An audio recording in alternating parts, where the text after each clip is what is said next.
Good evening, generals, and welcome to our series, Men Around the Führer. August 18th, 1943. A single gunshot echoes through a wooden barracks in East Prussia. The chief of the General Staff of the Luftwaffe, the youngest general staff chief in German military history, lies dead at his desk. He is 44 years old. Hans Jeschonnek did not die in combat. He did not die in an Allied bombing raid. He killed himself.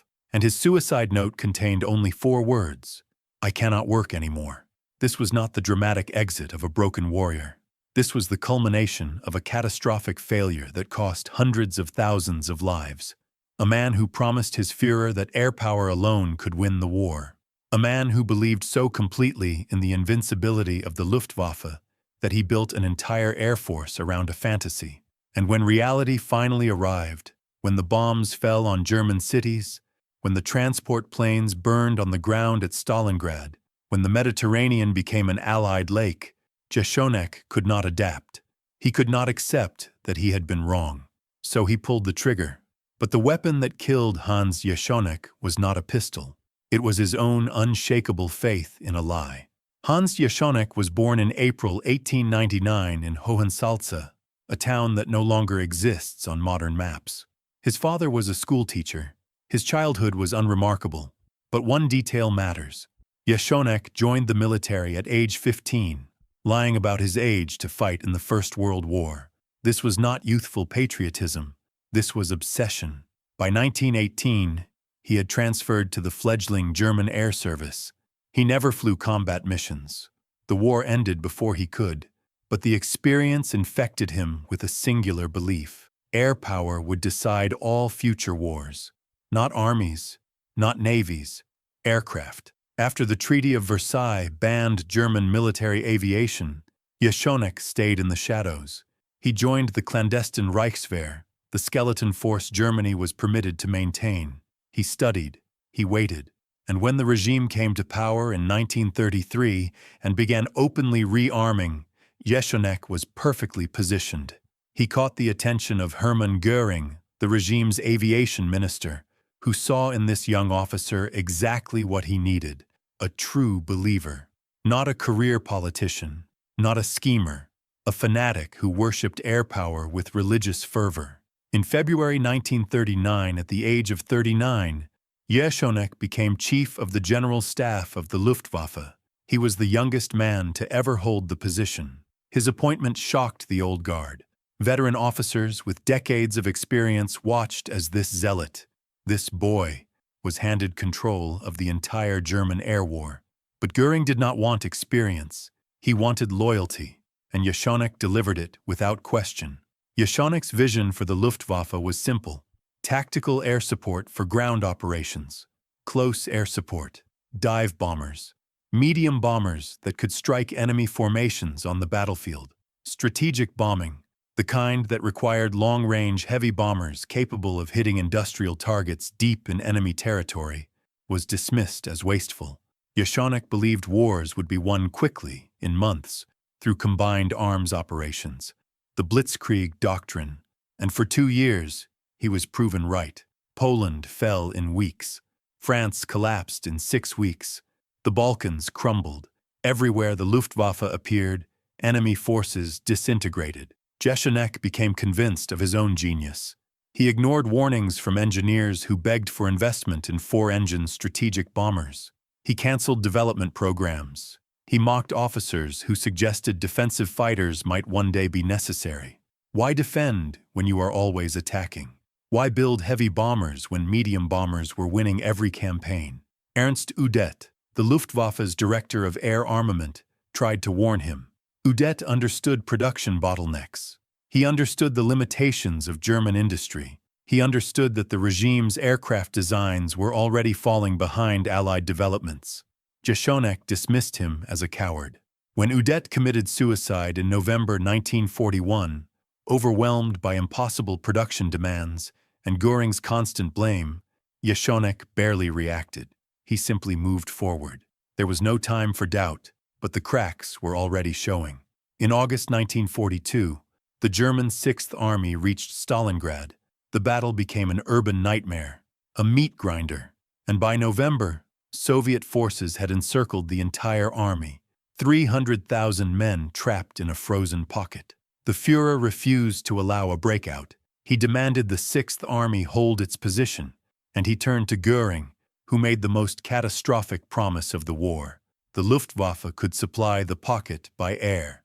Göring, desperate to maintain his position in the regime's hierarchy, asked Jeschonnek for the numbers. Could it be done? Jeschonnek did the calculations.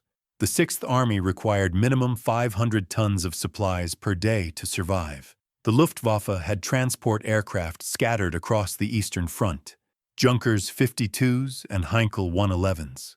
They would need to fly hundreds of sorties daily, in winter, over Soviet-controlled territory, into improvised airstrips under constant attack. Every rational analysis said it was impossible. Jeschonnek told Göring it could be done, not because he believed it, but because the Führer wanted to hear it, and because admitting failure was unthinkable. For 72 days, the Luftwaffe tried. Pilots flew in blizzards, aircraft crashed on landing, Soviet fighters tore apart transport formations. On average, the airlift delivered 100 tons per day, 1/5 of what was needed. The Sixth Army starved, then surrendered.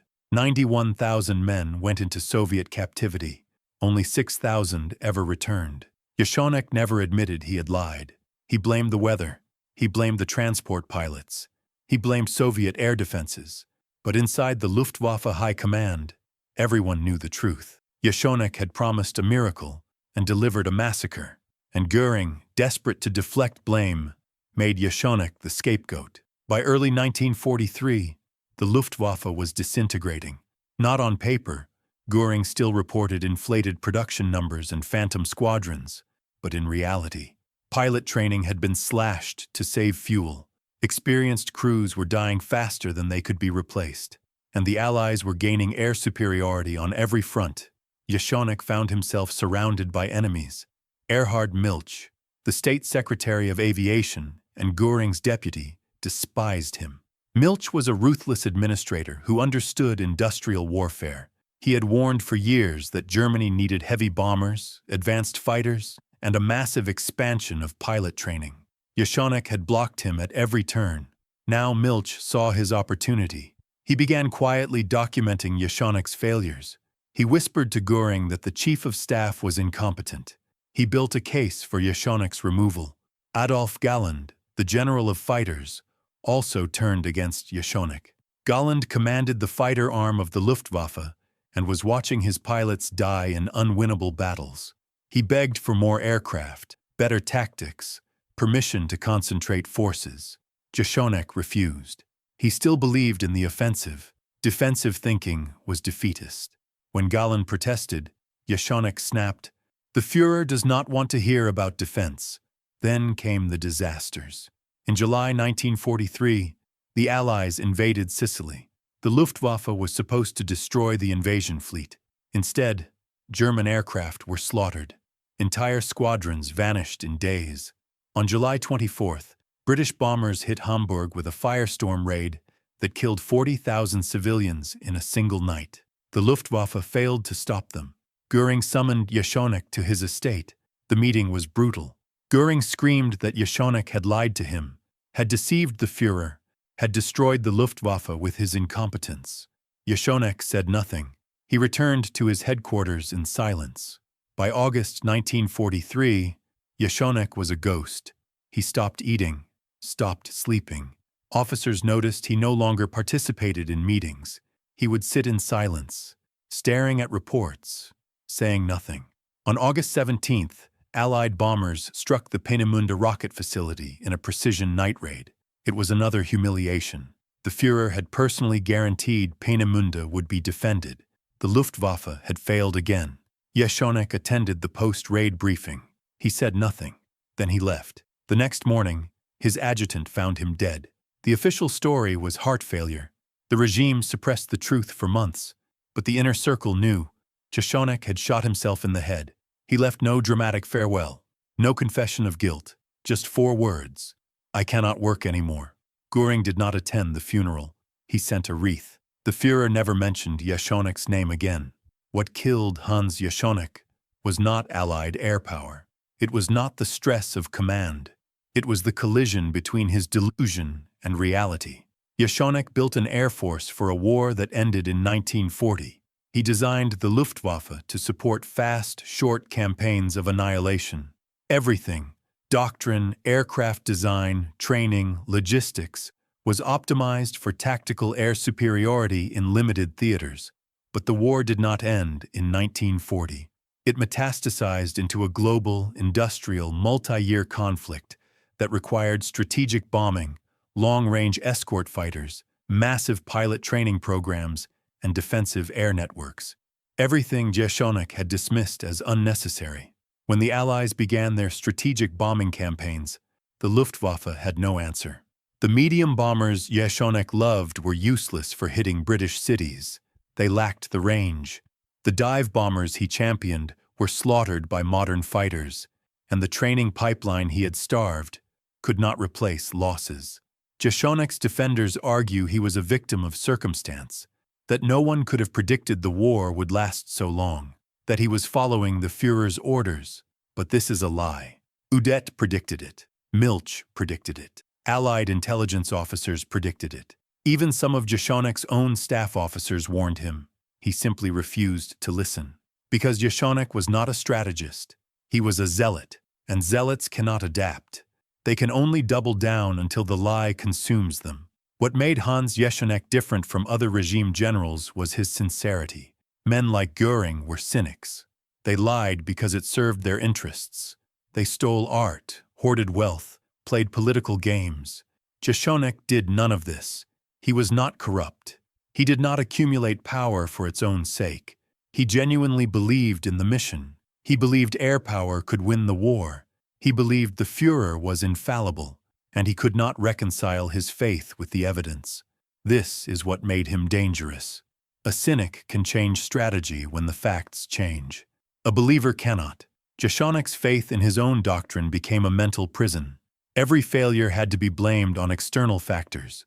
Weather, incompetent subordinates, bad luck. Because admitting the doctrine itself was flawed would have meant admitting his entire life's work was worthless. So when the failures mounted, when the lies could no longer be maintained, Jeschonnek had only one option left: erasure. He did not kill himself out of guilt. He killed himself because reality became unbearable. After Jeschonnek's death, the Luftwaffe continued its collapse. Günther Korten replaced him as chief of staff and tried to implement the reforms Jeschonnek had blocked. But it was too late. By 1944, the Luftwaffe had lost air superiority on all fronts. German cities burned. The Eastern Front received no air support, and pilots with 10 hours of training were sent to die against Allied aces with hundreds of combat missions. The regime blamed Göring. They blamed the industrial planners. They blamed the weather. But the foundation of the disaster was laid by Hans Jeschonnek, by his refusal to build strategic bombers, by his refusal to expand pilot training, by his refusal to accept that the war he wanted to fight was not the war that actually existed. In the end, Jeschonnek was the perfect regime general, a man who confused loyalty with competence, ideology with strategy, and faith with planning. And when the delusion finally shattered, he could not survive its fragments. Hans Jeschonnek's story is not about evil, it is about certainty. He was certain air power would win wars quickly, certain the regime's doctrine was superior, certain that doubters were cowards and reformers were traitors, and that certainty made him blind. History is full of men like Jeschonnek, true believers who build systems around their convictions and then refuse to see the evidence when those systems fail. They are more dangerous than cynics because they cannot be reasoned with. They will drive the machine into the ground before admitting they were wrong. Jeschonnek died believing he had been betrayed by Göring, by his subordinates, by circumstance. He never understood that he had betrayed himself, that his faith in a doctrine was stronger than his commitment to reality. And in the end, that faith killed him. Not the Allies, not the stress of command, but the unbearable weight of a lie he could no longer maintain. The pistol was just the mechanism. The delusion pulled the trigger years before. Thanks for watching.